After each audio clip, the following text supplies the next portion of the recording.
From Fargo and serving you on TV, online, and on the go, this is Valley News Live at noon.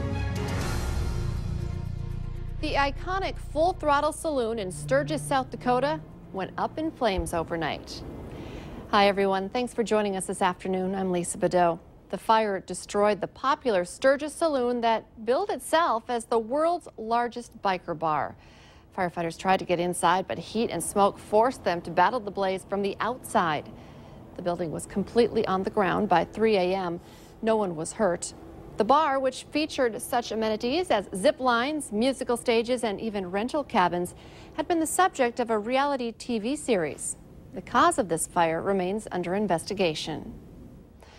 A close call for a West Fargo woman this morning who awoke to a stranger in her bedroom. Police say it happened in the 3200 block of 9th Street West around 11 last night.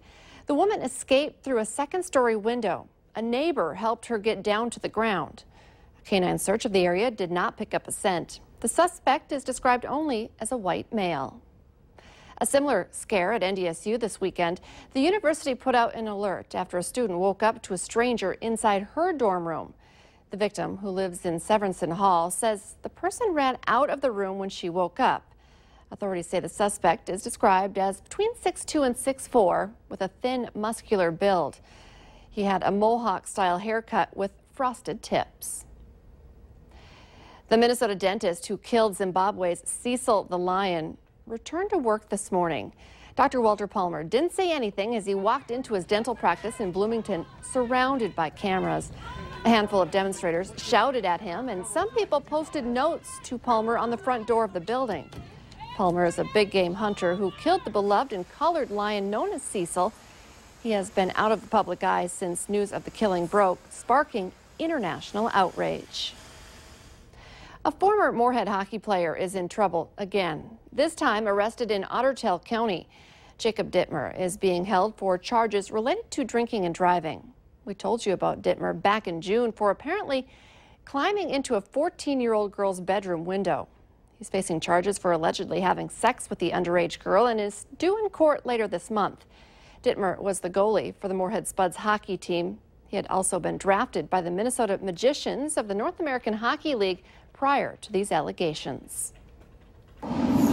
We have new information on a high-speed chase in Polk County. One man is in jail and authorities are asking for your help in finding another man. Andrew Bruggeman faces several charges, including fleeing in a motor vehicle, fleeing on foot, resisting arrest, and driving while impaired. Just before 2 a.m. on Labor Day, a Polk County deputy tried to stop him for speeding on County Road 34 near Erskine. The suspect vehicle took off at speeds over 100 miles per hour. After several minutes, the vehicle stopped. Bruggeman and his passenger both took off on foot.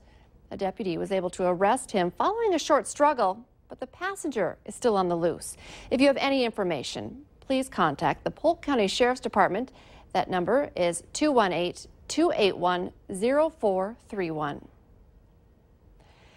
A Minnesota man died after a freak accident in Polk County. Sheriff's officials say Todd Stanke of St. Cloud died on Saturday after fracturing his neck when he dove into Maple Lake. Family members saw him dive into the water and pulled his body out. It's back to school time for Minnesota students today. The wrap-up of Labor Day weekend always means the start of school for Minnesota kids is just around the corner. Many Moorhead students put on an extra layer as they walked back to school today, but it sounds like they might not need that hoodie when they head back home this afternoon. Let's check in now with meteorologist Robert Hahn to get that first day of class forecast. Yeah, not too bad out there. Lots of sunshine, a bit on the cool side, but pretty typical for this time of year. Temperatures right now mostly in the 60s, including a 68 here in the Fargo-Moorhead area, also 68 in Fergus Falls. It's 70 in Wadena, 71 down in the Sisseton area. Clouds, well, they're at a premium today. Hardly a cloud in the sky, and that's the way we like it after a cloudy and rainy time. But as we went through the three-day weekend for most folks, and there you see it, mostly clear skies and with hardly any clouds out there. No precipitation in our region, and that looks to be the trend as we head through the day today. A dry day anticipated and a dry night tonight. A few changes as we head through the day tomorrow. We'll show you the first 2 days of that 7-day forecast today. getting on into the low 70s here in the Fargo-Moorhead area, a bit cooler off towards the north and northeast. Tomorrow, some increasing clouds, just a slight chance for a few showers around. We've got more showers to talk about in that 7-day forecast, as well as some slightly warmer temperatures. We'll show you how warm we'll get as we head towards the weekend here in just a little bit. That's good because it feels like fall, but a little summer might be still left in there. Absolutely. Thank you, Robert. Israelis and Palestinians were faced with a yellow fog this morning as a dust storm engulfed the region. Despite the haze, tourists still congregated at Jerusalem's Mount of Olives viewpoint. But the scenery on display was limited. Take a look at this video. Israel's Environmental Protection Ministry issued a warning regarding the high levels of pollution and advised people to avoid outdoor activities. Heavy rains pounded parts of Japan today, prompting authorities to urge over 73,000 people to evacuate. The evacuation order comes ahead of a tropical storm's approach to the Japanese mainland. It's expected to make landfall over southeast Japan tomorrow. Japan's meteorological agency has issued heavy rain warnings across large swaths of central Japan. Pope Francis is updating the process by which Catholics can annul marriages. It's another cue from the pontiff for the church to be more welcoming and responsive to people. There are three main changes. Gone is a second review by a cleric before marriage can be nullified. Bishops can now give annulments themselves in certain circumstances, such as spousal abuse or affairs. And an annulment should be free outside of a nominal administrative cost fee.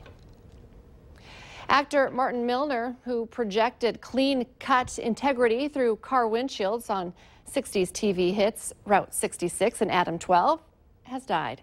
He was 83 years old. Milner appeared in dozens of TV shows and movies in a Hollywood career that spanned half a century, from Dragnet to Murder, She Wrote. The debate over a court clerk refusing to issue same-sex marriage licenses may be turning into a campaign event.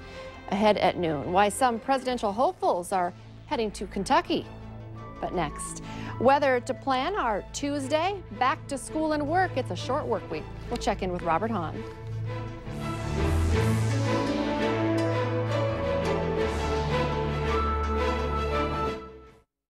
You're watching Valley News Live on TV, online, and on the go.